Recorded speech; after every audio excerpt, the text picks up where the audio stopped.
Prophet Nwoko is here to tell Buhari, tell all the so-called aspirants for the presidents of this country that their time is up.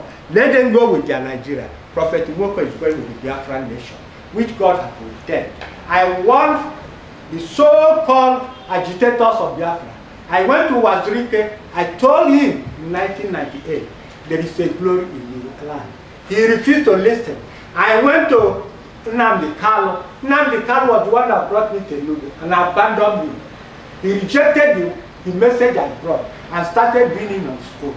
When you are doing and God is not there, you will fail. That is why Nnamdi put aside me.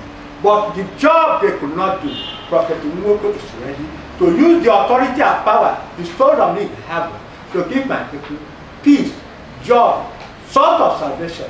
They will get it. The Igbos have suffered a lot in the midst of the wicked in this country. Enough is enough for these wicked people.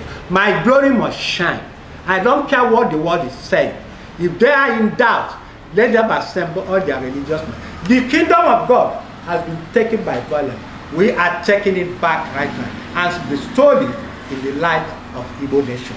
Enugu is the city to watch now because the glory of God is right down in Enugu. Nobody can stop me. 2008 is a year of the Lord. I have been saying it. Biafra must prevail. I don't care what Nnamdi Kanu, Uche Nnamdi, all Nwoko, all these agitators that don't have the spiritual backing to come and distort the glory from Angola.